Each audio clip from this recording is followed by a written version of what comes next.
It's the Friendly Fire Show, episode 168 for the start of March 2021. I am one of your hosts, Steve from Stevivor.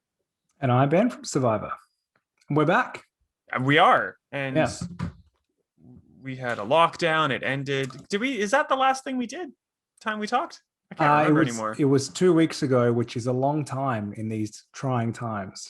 Yes. Yeah. We haven't talked about skydiving. I went skydiving. I didn't get to go to the tennis. Oh, that's right. Our lockdown was 5 days. Sorry, I cut you off. Yeah, that's right. Well, that was a big deal. How did your skydive go? Good, I guess. I don't know. I'll show you later. I have a make video. Well, I'm not dead. Spoilers. Okay. Or maybe I'm a clone or something. And the skydiving place has really stepped up its game. It's like, this guy died. We need to replace his body so no one knows.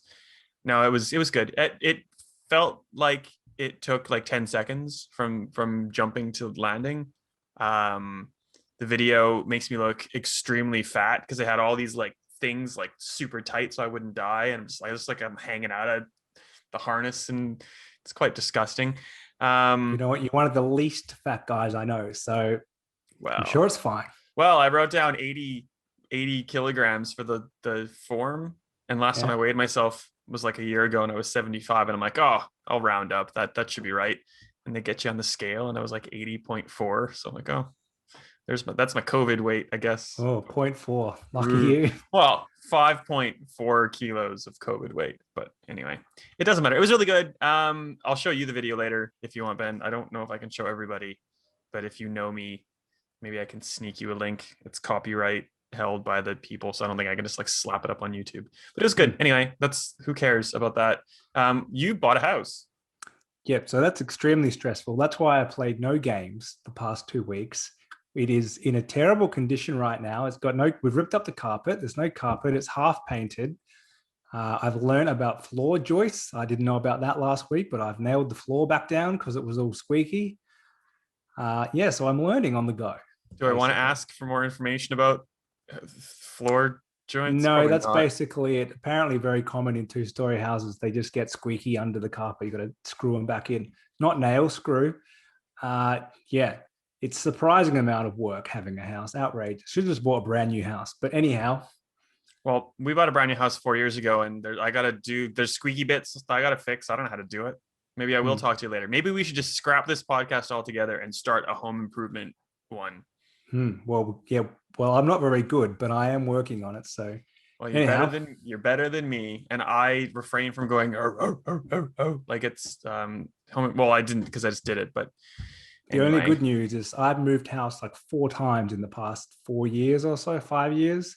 Yeah, and every time there's been an NBN problem. Like the port hasn't been on the wall, NBN won't install, some nonsense. The worst one took 5 months to sort out, no internet. This time I plugged in the box and it worked. Nice. So, is it HFC? No, it's fiber to the curb, which is slower than my HFC in my rental place, but we can spend $3,000 to upgrade to fiber. And as much as that would be ridiculous, you definitely should eventually. I'm going to do it. The problem with HFC, and it's a problem that's plaguing Stevivor's Hamish, is that the components that fuel these stupid proprietary HFC modems are like in demand to the point where like we don't have any replacement parts. So we don't have replacement modems. So if your HFC modem like dies, you basically don't have NBN until that problem is somehow rectified. So that sucks. The problem a lot of people have is the previous tenant or owner or whatever just takes it with them, even though it clearly says do not remove from premises on it. People think, oh, I paid for NBN, this is mine. That happened to our house, but we have fiber to the curb, so they just sent us a new one. They've got loads of those. The white box, if you need the black one, HFC, you're in trouble. You are stuffed. So I hope mine doesn't break. Now, with the week I've had and all the problems I've had, I've probably just like jinxed myself, but that's fine. It's a good thing that there's no new actual games coming out because somehow I'm still super duper busy with stuff. Probably at the end of this podcast for the listening crew, I'm just going to tack on an interview I had with John Satterley, who's the CEO of Fortress Melbourne, now that establishment is back up and running. So we had a chat yesterday that I can do stuff with. I just talked to other people today about a game I can't talk about yet until 2 weeks or so from now. and there's other stuff, but it's all like it's old games on new platforms is the easiest way to describe March, I would say, which means like we're not really playing anything overly new, which is kind of boring. No, and that is a great segue into PlayStation's State of Play. The most recent thing we haven't discussed. Actually, in the last 2 weeks, quite a lot have happened. PlayStation have had an event and Nintendo's had two. Yeah. There was not a lot of news in either of them. So probably the biggest thing out of State of Play is Final Fantasy VII Intergrade is coming to PS5 on the 10th of June. And the PS4 version is on PlayStation Plus right now for free. Yes. Old games, new platforms. Literally old games, very old games, slightly done nicer. New platform. Yeah. So, but you do get a free upgrade if you bought the game. If you get it through PlayStation Plus, you don't. But I think that's fair enough. It's, you didn't buy it. You can't complain. You didn't get a free upgrade for something you didn't pay anything for. But it still looks and runs really nicely anyway. So you're not really missing out on much. It pushed the PS4 to its absolute limit. I didn't even play it on a Pro. I played it on the base and it looked fantastic. And even look. So I jinxed us. Not only did I break your internet, I then forgot to re-record. So I'm an idiot, but whatever. Final Fantasy VII, let's like fly through some of this stuff. It is on PS5 in that intergrade format if you've paid for it in the past or you buy it obviously new. And the difference between that and I guess the PlayStation Plus version is you get an extra chapter with Yuffie, that one. The State of Play was pretty much old games that we'd heard about before with either release dates or like a deeper dive. One of the exceptions, I guess, is Sifu, which is a really cool looking action martial arts game with a really kind of stylized look, which looks really neat. But kind of on the whole, it wasn't a lot of new meaty stuff. And I guess the segue from that is talking about the Nintendo Direct, which happened, which was kind of the same thing. It's like things we kind of knew about, or there was new releases and new games kind of announced, but like that same trope of old game, new platform, in a kind of like spluttery celebration of Zelda's 35th. Ben, what did Nintendo decide to do? Well, they didn't give us a very big, exciting announcement. There was no Zelda 3D All-Stars, which we still could get later in the year, like Mario. They went all out for Mario's 35th. Side note, I'm not sure why 35th anniversary is that special. Like I get 25, 40, 50, but they went mad for Mario. For Zelda, they're giving us Skyward Sword HD, which is the third HD remake of a Zelda game. Interestingly, because Nintendo's only done three HD remasters ever, and they're all Zelda games. So make of that what you will. And they've run out, unless they do Breath of the Wild Ultra HD. They've all come out 10 years after the original game. So we should have predicted this. Well, that's not true because the two other remakes of Majora's Mask and Ocarina of Time, which are not HD. So anyway, they came out within 10 years. So it's basically the least popular 3D Zelda game. It's got some quirky designs. There's some probably, at the time it's got some waggle too. So the dungeon design is a bit weird. You had to play with motion controls. You had to have a Wii Motion Plus, which I think it came with because you couldn't play with the standard Wii remote. Now, Nintendo have said the Joy-Cons are much more accurate than any Wii remote ever was. So you can now play it how we intended 10 years ago. Or if you really want to, you can play how you want to play, which is with no motion controls. That's how I'll be playing because when I got this in 2011, it took me like a year to finish because I just kept procrastinating and thinking, like it's such a chore to sit around waving, like it's so annoying. So now you get to use the right thumbstick to still angle the sword because all the puzzles are based on that. I think I'll get through it this time. And I'm looking forward to going back to it because I can't actually remember the game at all. That's all I remember. It got a bit of a mixed reception, people, when it was announced. But yeah, I can't remember why. Like it was a lot about the motion controls because you had to take down bosses and like actually like do like it's that thing where like I just want to sit on a couch and hit a button. I don't want to be like Wii sportsing it when I'm playing Zelda. And if buying the game isn't enough for you, you can also buy the game and then buy new Joy-Cons, which are like themed in Zelda style. Yeah, but Master Sword and Shield. I'm not going to do that because there's going to be a Switch Pro soon. And actually, I bought the Hori ones, which are like the proper style, like the real human hand Joy-Cons. They're not wireless at all. They only work for handheld mode, but I've much preferred playing Switch with that because I can hold it properly. So they're small little Joy-Cons. Anyhow, I will play that. I'm excited to play it, but it's an old game. There were two new games of note.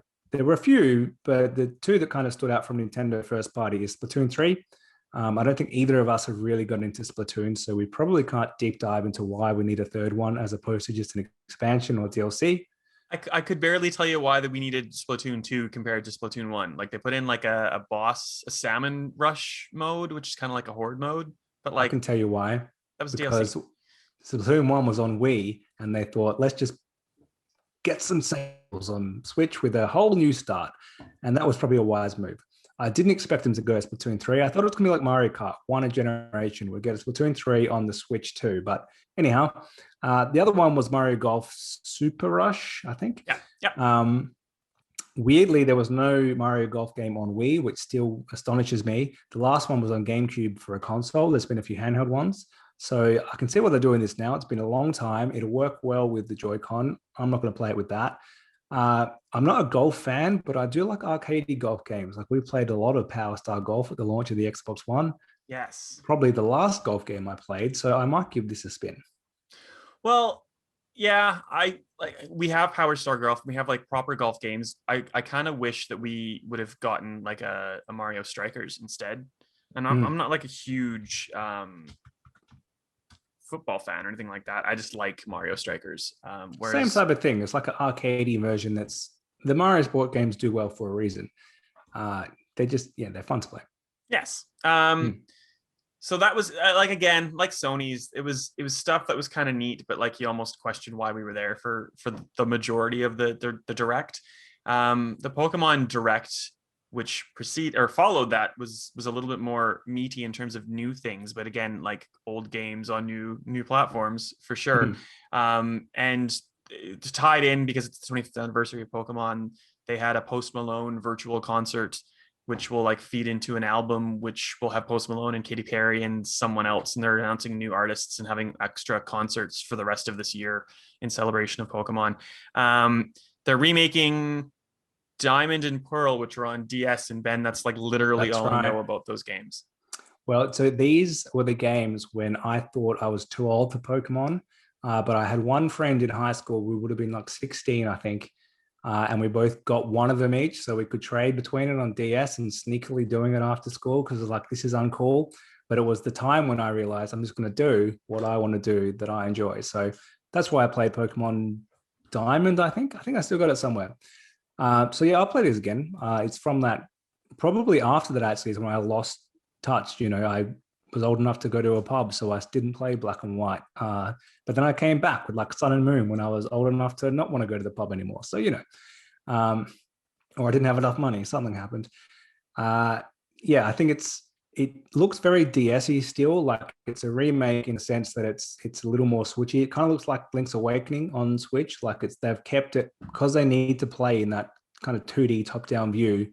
It still looks kind of not cheap, but it looks, they've kept it a little bit outdated on purpose, I think. And it's probably a quick game to make. That's why they're coming out this year. It's easy to do, and it's the 25th anniversary.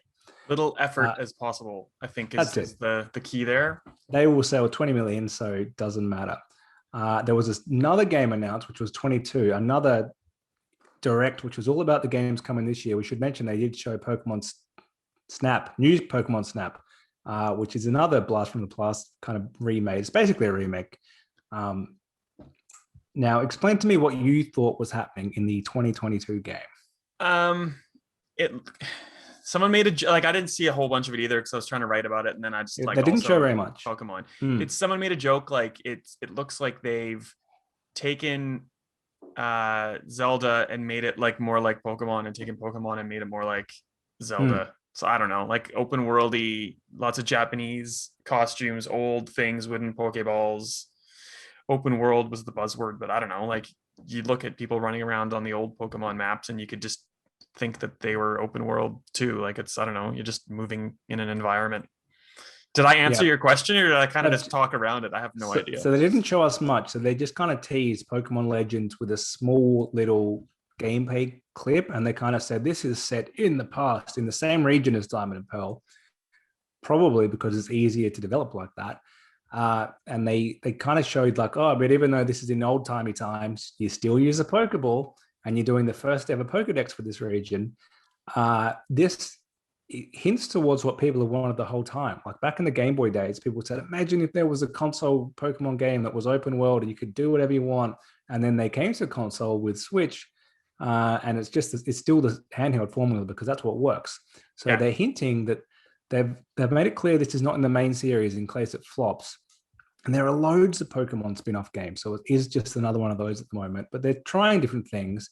I think don't get your hopes too high because it's got that kind of that Japanese open world game where there's a lot of games like Dragon Ball Kakarot was like this, where it's open world-ish, but you hit a lot of invisible walls and it just feels a little bit clunky because it's just not what that kind of development culture nails to the same extent as like a European developer, where it's kind of like we spent years making this world and then it's full of glitches. The Japanese developers seem to be more limited, but the game works properly. Different mindsets. So yeah, be interesting to see how it works. But it's kind of cool to have a bit of a change up to the formula. So absolutely. That's basically it. But Nintendo did give us a lot more for Pokemon's 25th anniversary. So I'm hoping there's something for Zelda's 35th coming later in the year, because maybe now they wanted to focus on Pokemon and later in the year, they'll say, we remembered about Zelda too. Maybe. I wouldn't hold your breath, but we'll see. Yeah, we'll see. Maybe. So that's all from the live streamy things. We had some news out of Xbox, which is kind of neat. It's FPS boost. It's all backward compatible focused. I think we've been talking about this or dancing around it in the past. A lot of old games obviously take advantage of the new current gen hardware, but if they have things like a capped frame rate, they won't have a better increased frame rate. They'll just be locked at 30 or whatever the developer set. So Microsoft's trying to help select titles, and it's not going to be across the board, correct that and up their frame rate to something that the Xbox Series S or X is capable of. There's 5 games. 1, 2, 3, 4, 5 games that can do it. Far Cry 4, new Super Lucky's Tale, Sniper Elite 4, UFC 4, and Watch Dogs 2. Most of those go up to a 60 frames per second boost. I think new Super Lucky's Tale can get to 120 if you have a compliant monitor or TV. So that's kind of cool. What do you think about that, Ben? Good feature. The one that matters is going from that 30 to a locked 60. If that can happen, that's great. I would love to see it in a game that I haven't played and I want to play, because out of this list, I've played 4 of them. I have no interest in UFC. So yeah, I'm not going to go back and play Watch Dogs 2 again. So yeah, I haven't tried it, and I probably won't until they add a few more games. Oh, okay, cool. Yeah, that's the thing. Like, throw it's it cool. away. It's neat, but there's games that I want to play. I'm complaining there's not any new games, but I haven't finished Hitman or Hitman 2 or Hitman 3. So I'd rather play those over games that have an FPS boost. How much do you know about what's going on with Hogwarts Legacy? I know every single thing you wrote in the news article. That's all I know. Well then. Do you want to give me some backstory? Well, it's a Harry Potter RPG. It was announced last year at some point, and it was pretty much announced around the same time that J.K. Rowling went on social media and just decided she hated transgendered people.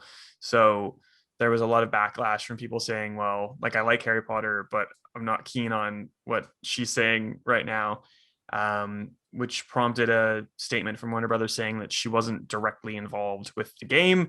And that kind of died down a bit. Her a lot of money. That's it. Yeah, we've used your license. Thanks very much.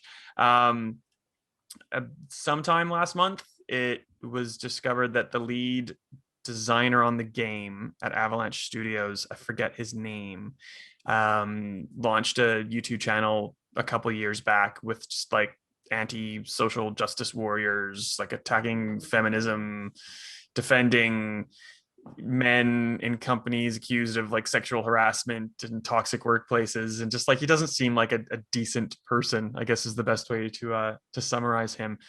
So there's been a lot kind of going around the game, and recently there was a Bloomberg report that you can create basically like a transgendered wizard, which kind of spits in the face of J.K. Rowling, which I think is hilarious. So you can pick like a body type, and you can pick a voice either masculine or feminine that doesn't necessarily have to match a traditional body type. And then you can go a step further from that and select either wizard or witch to go with whatever you've selected. So it's not like transgender per se, but you can basically create a transgender character in your own mind because you have the flexibility, which kind of is against what happened in like Phoenix Rising, where you could pick like a female presenting person, but as soon as you picked like a male sounding voice or a female sounding voice, it like locked you into a gender that way. So it's a little bit more flexible from the sound of it. And it's basically just like, haha, in your face, JK Rowling. I don't know if there's much more to say. If you have any thoughts on it, that's the news. It'd be something you would expect in the world of Harry Potter, because this is a world where people can turn into a wolf or a rat or whatever. So like, no one's locked into their body type or even their creature. So it's all mythological, like, it's a fantasy world. Good on them for making a point of it, though, basically not in protest of JK Rowling, but just to kind of say that they're not aligned with her beliefs. She won't be happy with it, and that's just as good. So perfect. We had a surprise video game announcement today, Ben, as the day of recording. Do you want to get into it? It's neat looking. You can. I believe you're talking about Aliens Fireteam, which is a new 3-player PvE survival shooter. Now, yes. I'm excited about the PvE because we have so many 3-player. 3 is the buzz number at the moment in terms of all these Apex Legends style games. So a pure co-op that you can play with your mates against the environment is actually very interesting to me because it's different.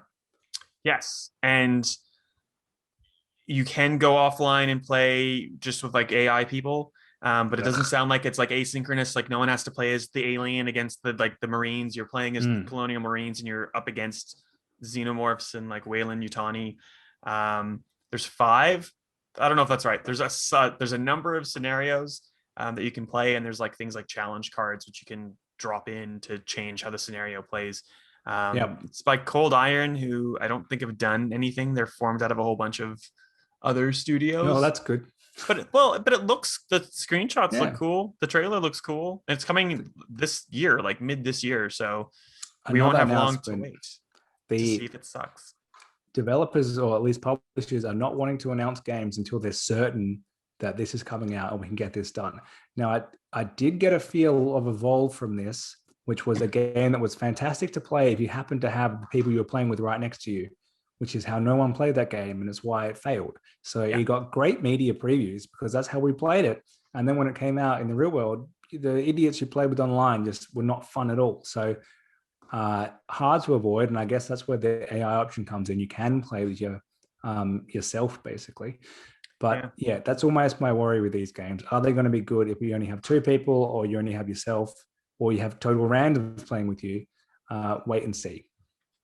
Yeah, well, hopefully the AI is smart and you can at least leverage them if you need to. But yeah, who knows? That's probably me being too hopeful of said AI system. But whatever. What else? Other news: Need for Speed is delayed. Because Criterion, who work on Need for Speed, are going to help DICE work on Battlefield, which is supposed to come out this year, and we know nothing about it. So that seems problematic to me.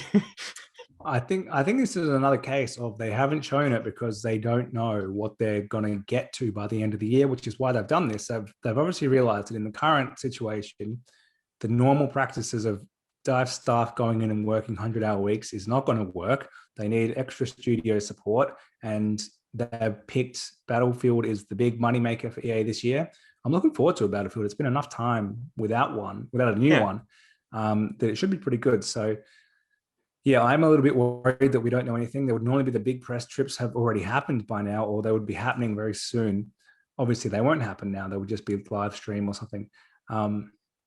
It's a little concerning, but on the other hand, maybe they've realized that to get this done, we need support. So we're going to focus on one big game rather than our usual 4, and their sport games will come out as well, of course. So it could be a promising way. Maybe they just decided we don't want to crunch these developers in their own home, or maybe they've realized they can't make them do it at home because eventually, their partners are going to bring them dinner. and just be like, here you go, stop working. So be done. yeah. Or bandwidth, or there's like a million reasons why.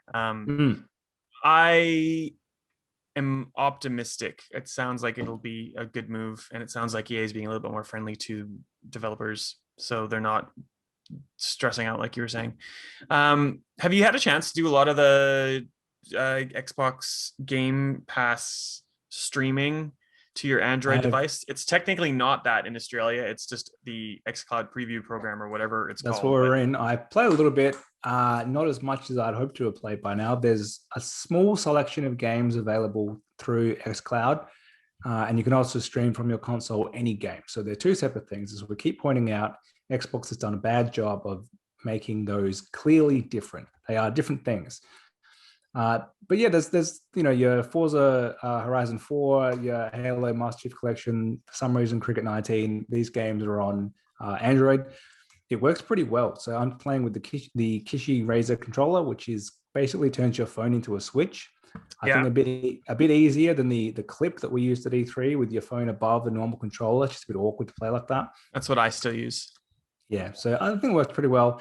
So at the moment, it streams in 720p, which is fine for your phone. Like, you're not going to notice the difference between 720 and 1080 on such a small screen. The reason I think they're trialing 1080 for xCloud at the moment is because eventually they want to bring this to PC and directly to smart TVs. So a 720 stream is not going to cut it. A 4K stream is not going to work. So if they can get a stable 1080 stream, whether that works in Australia is probably going to depend if you got fiber to the premises or any of the others. But yeah, like, it'll let you toggle, no doubt, when they get to that stage. We talked about xCloud and Game Pass so much, but we haven't really used it because of where we are. So we just need to wait and see how it works. Well, hopefully it's neat. Hopefully it's cool. Hopefully it works. And if, other people have to try something and we get the benefits of it because we had to wait, I guess, like, that's a benefit to having to wait. Not that it's fun to wait, but you know what I mean. They don't want to bomb. Like, Stadia is already done. There's so many other attempted streams that Xbox taking this super slow is probably the way to go. Yeah. Well, and Stadia's just, like, killed all their dev teams and stuff. So Stadia's spiraling down to exactly. This weekend delays. I'm sure it's not going to be the last one this month or this year. Destiny 2's Witch Queen expansion was delayed into 2022. They're going to do another chapter and an expansion plan for this year, and I forget what it's called.